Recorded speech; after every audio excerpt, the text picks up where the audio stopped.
रिमझिम को दुखी देखकर समीर ने की नोक झोंक में रिमझिम से पति पत्नी वाला प्यार और दोनों के बीच प्यार की नई शुरुआत।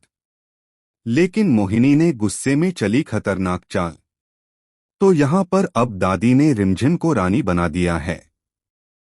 तो रिमझिम अपना सामान उठाकर सीधा समीर के कमरे में पहुंच जाती है और रिमझिम कहती है कि आज से यह कमरा हमारा भी है।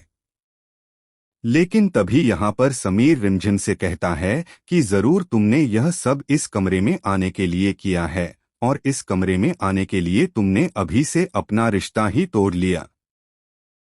तभी समीर कहता है कि तुम्हें ऐसा हमारे साथ क्या करना है जो तुम इस कमरे में आने के लिए इस हद तक चली गई। और रिमझिम कहती है कि ऐसी कोई बात नहीं है और रिमझिम तो गुस्से में समीर को थप्पड़ भी लगा देती है। लेकिन इसके बाद समीर रिमझिम के साथ प्यार करने लगता है और दोनों के बीच पति पत्नी वाला प्यार देखने को मिलता है, जिससे दोनों के बीच प्यार की नई शुरुआत तो हो जाती है। लेकिन खिड़की के बाहर से मोहिनी यह देख लेती है कि समीर और रिमझिम में तो अब पति पत्नी वाला प्यार शुरू हो गया है।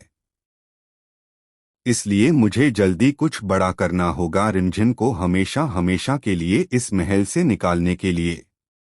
इसके लिए अब मोहिनी अभीक का सहारा लेती है, क्योंकि मोहिनी देख लेती है कि अब इस महल में रिमझिम से हमारे बाद सबसे ज्यादा नफरत सिर्फ और सिर्फ अख ही करता है। तो मौके का फायदा उठाकर मोहिनी अवीक को भड़का देती है और कहती है कि रिमझिम ने तुम्हारे साथ बहुत गलत किया है और तुम्हें रिमझिम से बदला लेना चाहिए और हम तुम्हारे साथ हैं बदला लेने में।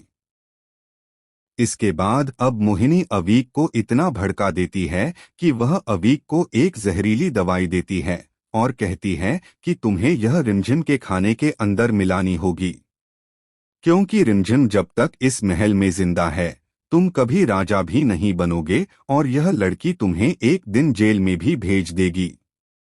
अवीक बिना कुछ सोचे समझे गुस्से में तैयार हो जाता है और मोहिनी तो बहुत खुश हो जाती है कि अगर अवीक ने मेरा काम कर दिया तो मेरे लिए बहुत आसान हो जाएगा रिमझिम से पीछा छुड़वाना, क्योंकि रिमझिम की मौत के बाद इल्जाम भी अवीक के ऊपर ही आ जाएगा और मैं बच भी जाऊंगी।